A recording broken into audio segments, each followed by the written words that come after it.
एक पति अपनी पत्नी से बेइंतहा मोहब्बत करता है। उसके प्यार को देखकर उसके भैया भाभी भी ये बोलते हैं कि प्यार हो तो हमारे देवर जैसा, देवरानी जैसा इन दोनों में कितनी अच्छी बनती है। दोस्तों, वह पति अपनी पत्नी को पढ़ा लिखा कर एक महिला दरोगा बनाता है, लेकिन जैसे ही उसकी पत्नी महिला दरोगा बनती है वैसे ही वो दोनों एक दूसरे से डिवोर्स ले लेते हैं।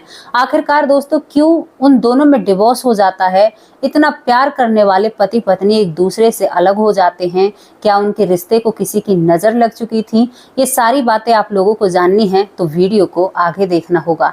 नमस्कार दोस्तों, स्वागत करती हूँ आप सभी का। हमारा यूट्यूब चैनल है वैष्णवी चौधरी के नाम से और इसी नाम से हमारा फेसबुक पेज है, आप उसे भी फॉलो कर सकते हैं। तो चलिए कहानी की तरफ चलते हैं। कहानी की शुरुआत मुकेश नाम के लड़के से शुरू होती है। ये एक कंपनी में जॉब करता है। इसकी नई नई शादी हुई है। इसका एक बड़ा भाई है, उसकी पत्नी है और घर में माँ बाप हैं।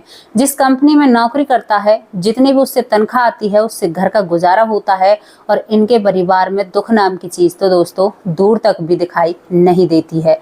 अब यहाँ पर जिस लड़की से इसकी शादी हुई थी, सोनिया नाम की से, वहां पर पहले ही तय हो जाता है। सोनिया के पिता कह देते हैं कि बेटा, मेरी बेटी शादी तो कर रही है लेकिन उसकी पढ़ाई आप लोग बंद मत कराना, पढ़ाई आगे भी जारी रखना। दोस्तों, यहीं पर मुकेश अपनी बात पर खरा उतरता है और अपनी पत्नी की पढ़ाई को आगे चला रहा है। मुकेश अपनी पत्नी को इतना खुश रखता है कि हर मौके पर, जैसे कि रोज डे होता है या वैलेंटाइन डे होता है, हर चीज में अपनी पत्नी को खुशी देता है। सरप्राइज देना तो उसकी आदत होती है। वो अपनी पत्नी को हर तरीके से खुश रखता है। इतने खुश दोनों जने होते हैं कि उनको देखकर सब बस यही बोलते हैं कि भाई इन दोनों में कितना प्यार है, मानो जैसे इन दोनों की लव मैरिज हो। लेकिन उन दोनों की अरेंज मैरिज थी दोस्तों। उसके बाद जिंदगी चलती रहती है। 1 साल इनकी शादी को निकल जाता है और शादी की सालगिरह आती है। जब दोनों पति पत्नी अपना एनिवर्सरी का केक काटते हैं तो दोस्तों दोनों ही एक दूसरे से कहते हैं। सोनिया कहती है कि मुकेश, ऐसा लगता है जैसे कल परसों ही मेरी और तुम्हारी शादी हुई हो, लेकिन हमारी शादी को तो 1 साल हो गया है। दोनों ही थोड़े से भावुक हो जाते हैं और एक दूसरे के जब गले लगते हैं तो वहां पर जितने और लोग खड़े थे, क्योंकि छोटी सी वो पार्टी होती है, तो सभी तालियां मारने लगते हैं। और यहाँ पर मुकेश के माँ बाबूजी उन दोनों को गले लगाते और कहते हैं कि पागल, ये कोई इमोशनल होने का वक्त है, ये तो एक दूसरे को बधाई दो और खुश रहो। और यहाँ पर उन्हें समझाते पार्टी शुरू हो जाती है। दोस्तों, उस दिन पार्टी खत्म हो जाती है। पार्टी खत्म होने के बाद दूसरा ही दिन जैसे आता है तो मुकेश को पता चलता है कि उसकी पत्नी ने जो टेस्ट दिया था सरकारी, वो एक महिला दरोगा बन चुकी हैं। उस टेस्ट में वो पास हो चुकी हैं। अब दोस्तों, कल तो शादी की सालगिरह की खुशी थी और आज पूरे घर में जब मुकेश की पत्नी दरोगा बन जाती है तो सभी लोगों की खुशी का ठिकाना नहीं होता। और सोनिया जो होती है वो सोचती है कि मुकेश मेरी मेहनत रंग लाई। अब दोस्तों, मुकेश भी खुश होता है। धीरे धीरे समय निकलता है। जैसे ही समय निकलता है तो जब किसी भी रिश्तेदार को पता चलता है कि सोनिया दरोगा बन चुकी है तो सभी सोनिया को बधाई देने के लिए उसके पास आते हैं। मुकेश ये सब चीजें देख रहा था। कई दिनों से घर में ये सारी चीजें चलती रहती हैं, लेकिन एक दिन मुकेश गुस्से में बाहर से अंदर आता है और सभी परिवार को इकट्ठा करता है। पूरे परिवार से कहता है कि मेरी बात जो मैं बोल रहा हूँ वो बात आप लोग ध्यान से सुनना। अब यहाँ पर सोनिया भी खड़ी हुई होती है। उसके हाथ में एक रसगुल्ले का बाउल, कटोरा होता है, क्योंकि दोस्तों उनके घर में रोज मिठाइयाँ बटा करती, क्योंकि रिश्तेदारी बहुत बड़ी होती है और कोई ना कोई घर पर आता रहता है। अब मुकेश कहता है कि पूरा परिवार मेरी बात को ध्यान से सुनना, मैं सोनिया को डिवोर्स देने के लिए जा रहा हूँ। जब ये बात मुकेश के माँ बाप के कान में पड़ती है तो मुकेश की माँ मुकेश को एक थप्पड़ जड़ देती है और कहती है कि आखिर ऐसी परेशानी क्या है जो तुम इतनी खुशी के माहौल में ऐसी बात हमारे कानों में डाल रहे हो। तो यहाँ पर मुकेश कह देता है कि या मुझे मारो या पीटो या मेरे फैसले को मानो या ना मानो, लेकिन मैं सोनिया से अब अलग होकर रहूंगा। दोस्तों, सोनिया के हाथों से वो कटोरा छूट जाता है और उसकी आंखों से आंसू निकलने लगते हैं। और यहाँ पर सोनिया, बस उसके दिमाग में एक ही बात चल रही है, आखिर ऐसी बात क्या हुई, क्योंकि वो दोनों ही बहुत प्यार से रहते हैं।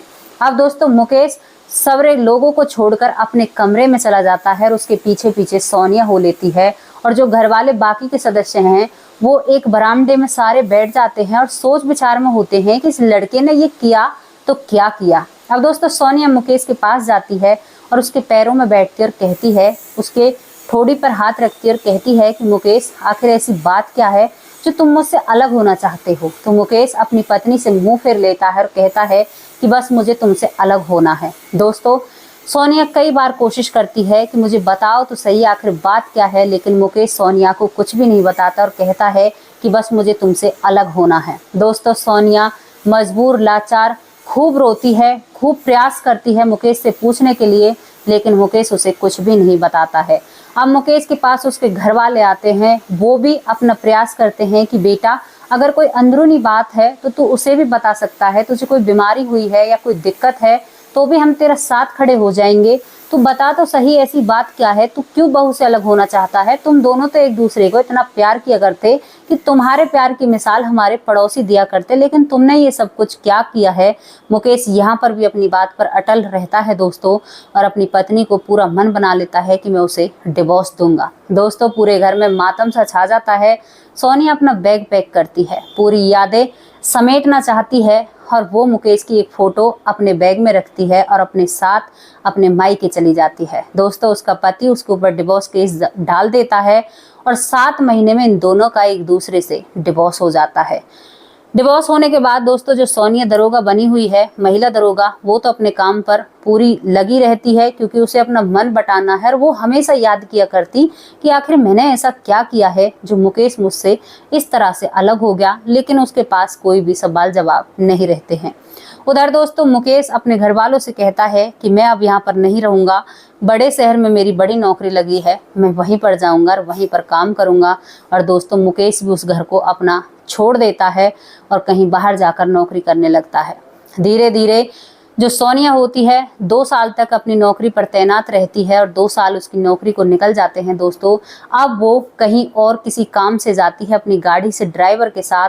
तो जैसे ही कानूनी काम से वो बाहर जा रही है शहर से, तभी दोस्तों वो कहती है ड्राइवर से कि ड्राइवर, किसी होटल पर गाड़ी रोकना क्योंकि मुझे बहुत जोर से भूख लगी है, सुबह जल्दी जल्दी में मैंने नाश्ता भी नहीं किया है, तो थोड़ा सा कुछ खा पी लेंगे तो चैन से निपट जाएगा, पता नहीं वहां पर कितना वक्त लगने वाला है। अब दोस्तों, ड्राइवर सोनिया की गाड़ी को एक होटल पर रोक देता है और जैसे ही सोनिया होटल पर उतरती है तो वहां पर एक व्यक्ति बर्तन साफ कर रहा है। सोनिया सीधी अंदर घुसती है होटल के, लेकिन वो दोबारा उल्टे पांव वापस लौटती है क्योंकि उस बर्तन मांजने वाले व्यक्ति में उसे कुछ दिखाई देता है। और दोबारा जब उसे गौर से देखती है तो दोस्तों, वो बर्तन मांजने वाला कोई और नहीं होता, उस दरोगा महिला का वही पति होता है जिसका नाम मुकेश होता है। यहाँ पर सोनिया हैरान और परेशान हो जाती है और उसके सर पर जाकर खड़ा हो जाती है और कहती है कि मुकेश।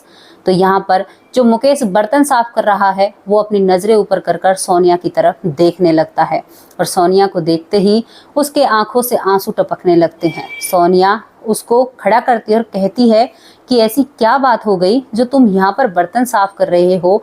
और सोनिया मुकेश को एक वहीं पर कुर्सी रखी हुई होती है, वहीं पर अपना और उसका इंतजाम करती है। दोनों जने वहां पर बैठ जाते हैं। सोनिया अपने पति के आंसू पोंछती है और कहती है कि तुमने तो मुझे छोड़ दिया, लेकिन तुम अपना हालचाल तो मुझे बता ही सकते हो। तो मुकेश शर्मिंदा हुए गर्दन अपनी नीचे करे बैठा रहता है, लेकिन जब सोनिया ज़्यादा फोर्स करती है तो मुकेश अपनी कहानी बताता है। मुकेश कहता है कि सोनिया, जब तू उस घर को छोड़कर चली गई तो तुम्हारी यादें उस घर में होती हैं और मुझसे उस घर में रहा नहीं जाता। जी करता कि इस घर को अभी छोड़कर कहीं भाग जाऊं। तो मैंने अपने लिए इस शहर में नौकरी ढूंढी और नौकरी ढूंढने के बाद, क्योंकि वो नौकरी मेरी ज़्यादा अच्छी थी, लेकिन मैंने उस नौकरी को छोड़ दिया और थोड़े से पैसों में आकर मैं इस शहर में नौकरी करने लगता हूँ क्योंकि मुझे उस घर में रह रहकर तेरी याद सताती थी। मैं हर पल तेरी याद में रोता और चिंता किया करता। अब सोनिया जब इन बातों को सुन रही है तो सोनिया और थोड़ी सी ज़्यादा हैरान हो जाती है कि तुमने ही तो मुझे छोड़ा था, फिर तुम्हें मेरी याद क्यों सताती है।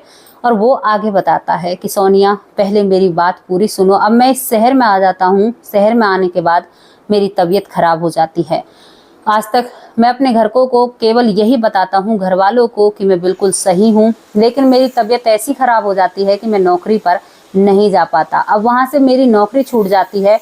नौकरी छूटने के बाद मैं अब अपने घर भी नहीं जा सकता था क्योंकि उस घर में रह रहकर मुझे तुम्हारी याद सताती और पता नहीं मैं इतना उखड़ा और इतना परेशान हो चुका था कि थोड़ा सा मेंटली भी मुझे डिप्रेशन सी की तरफ मैं जा रहा हूँ। और वो वहाँ पर रोने लगता है। सोनिया फिर उसे दिलासा देती है और कहती है कि चलो नौकरी तो तुम्हारी छूट गई, लेकिन तुम यहाँ पर बर्तन क्यों साफ करते हो। तो वो कहता है कि मैं बिल्कुल भी अपने घर नहीं जाना चाहता और मैं फिर 2-4 दिन के लिए अपने काम तलाशता हूँ, क्योंकि मैंने जब दोबारा अपनी नौकरी के लिए अप्लाई किया तो किसी ने भी मुझे नौकरी नहीं दी। और यहाँ पर दोस्तों मुकेश कमज़ोर भी हो जाता है और मुझे यहाँ पर मैं एक दिन आता हूँ, कुछ पैसे होते हैं, खाना खाता हूँ, उसके बाद मैं लोगों से काम के लिए पूछता हूँ तो ये लोग हमसे कह देते हैं मुझसे कि यहाँ पर और तो कोई ऐसा काम नहीं है, लेकिन यहाँ पर ये बर्तन साफ करने का काम है, होटल की सफाई करने का काम है, अगर तुम करना चाहते हो तो कर सकते हो। और मुकेश कहता है कि बस अभी 15 या 20 दिन हुए हैं मैं यहाँ पर बर्तन साफ किया करता हूँ, क्योंकि जब तक मुझे नौकरी नहीं मिलेगी मुझे ये काम तो करना पड़ेगा। अब सोनिया भावुक हो जाती है और कहती है कि अगर तुम मुझसे इतना प्यार करते हो आज भी तो तुमने मुझे छोड़ा क्यों, क्योंकि ये बात मुझे रह रह कर खाती है। 2 साल आज हमारे डिवोर्स को हो गए, लेकिन ये बात मेरा पीछा नहीं छोड़ती। तो यहाँ पर मुकेश जो राज की बात बताता है तो आप लोगों की भी हंसी निकल जाएगी। मुकेश अपनी पत्नी से कहता है कि जब तुम दरोगा बनती हो, दरोगा बनने के बाद जितने भी लोग आते हैं सब तेरी ही राजी खुशी पूछते हैं और मुझसे तो कोई बात तक नहीं करता। आखिरकार मैंने ही तो तुम्हें पढ़ाया था, लिखाया था। जो भी रिश्तेदार दरवाजे पर अगर मुझसे मिलता तो कहते कि सोनिया कहाँ पर है, सोनिया बहू कहाँ पर है, और मुझे तो कोई पूछता भी नहीं। और मुझे ये बात बहुत बुरी लगती है और मन में विचार आता है कि मैं तो ऐसे ही रह गया और मेरी पत्नी का कितना मान सम्मान है, ये बात मुझे डिस्टर्ब किया करती है। और सोनिया बस इन्हीं बातों के लिए मैं तुमसे अलग हुआ था, लेकिन अलग होने के बाद मुझे एहसास हुआ कि तुम मेरी कितनी प्यारी और कितनी अजीज चीज़ थी जिसे मैं खो दिया मैंने। अब मैं तुम्हारे पास भी नहीं जा सकता। दोस्तों सोनिया जब इस बात को सुनती है तो बहुत ज़ोर से हंसने लगती है और मन में सोचती है कि मेरा पति कितना भोरा है। और यहाँ पर वो बहुत ज़ोर से हंसते हुए कहती है कि अरे पागल, तू मुझे उसी वक्त बता देता, तुम्हारे लिए तो मैं नौकरी भी छोड़ देती, क्योंकि मैं तुमसे बहुत प्यार करती हूँ। दोस्तों यहाँ पर मुकेश अपनी पत्नी की तरफ देखता है, आंसू भरी उसकी आंखें होती हैं और यहाँ पर सोनिया फिर अपने पति के आंसू पोंछती है और गले मिलती है और कहती है कि तुम चाहो तो मैं अब भी ये नौकरी छोड़ सकती हूँ, क्योंकि इन 2 सालों में तुम्हें नहीं पता मैंने तुम्हें कितना याद किया है और कितना मैं तुम्हारे लिए तड़पी हूँ। दोस्तों सोनिया अपने पति से बेइंतहा और सच्चा प्यार करती है। यहाँ पर जो मुकेश होता है वो भी अपनी पत्नी से बहुत प्यार करता है, लेकिन अब क्या करें भाई, जब समय खराब होता है ना तो बातें अक्सर बिगड़ जाया करती हैं और दिमाग भी काम करने से बंद हो जाता है। कहते हैं ना, जिसे दुख दिलद्दर मिलता उसकी मत भगवान पहले ही हर लेते हैं। तो यहाँ पर मुकेश को उस होटल पर बर्तन साफ करने थे, तो दोस्तों इसी वजह से उसका बुद्धि किसी ने हर ली और यहाँ पर उसकी पत्नी जो होती है दोबारा से मुकेश को अपने साथ ले जाती है और वो दोनों एक मंदिर में शादी करते हैं। और जब मुकेश और मुकेश की पत्नी को उनके घर वाले देखते हैं तो मुकेश की माँ अपने बेटे को गले लगाती है और कहती है कि बेटा घर से ऐसे निकल गया कि आज तक ये नहीं बताया कौन से शहर में नौकरी कर रहा है, और कुछ दिन तो तुमने घर पैसे पहुंचाए, उसके बाद पैसे पहुंचाने भी बंद कर दिए। यहाँ पर दोस्तों दोनों पति पत्नी मिल जाते हैं और एक अलग और अच्छे से घर में वो दोनों ही रहने लगते हैं और उनकी ज़िंदगी आगे बहुत अच्छे से चलने लगती है। तो कैसी लगी आप लोगों को ये स्टोरी? केवल इनको इसलिए लाया जाता है कि ताकि आप लोग अपनी ज़िंदगी में ऐसी कोई गलती ना करें या ऐसी चीज़ों को ना दोहराएं जिनसे आपको आगे चल के परेशानी हो या आपका रिश्ता खराब हो जाए। दोस्तों मुकेश की क्या सोच सही थी? हाँ, थोड़ी सी उनकी मानसिकता बदल चुकी थी, वो थोड़े से डिप्रेशन की तरफ गए थे, शायद तभी उन्होंने ऐसा फैसला लिया, क्योंकि जब पत्नी की चमक धमक होती है तो थोड़ा सा पति उखड़ जाते हैं, शायद उसमें ये भावना आई है। हर किसी के बारे में हमने ये नहीं बोला है। तो कल फिर हाजिर होंगे किसी अच्छी और सच्ची स्टोरी के साथ। और दोस्तों यहाँ पर एक बात और आप लोगों को बता दें, सुदेश सर की हालत अभी ठीक नहीं है, वो हॉस्पिटल में है, तभी हम अपनी वीडियो इस पर डाला करते हैं। तो प्लीज़ हमारी वीडियो को सपोर्ट कीजिए, इन्हें शेयर कीजिए ताकि थोड़ी सी मदद हो सके आप लोगों की तरफ से। तो कल फिर हाजिर होंगे एक और ऐसी ही सच्ची और अच्छी स्टोरी के साथ। तब तक के लिए नमस्कार, जय हिंद, जय भारत।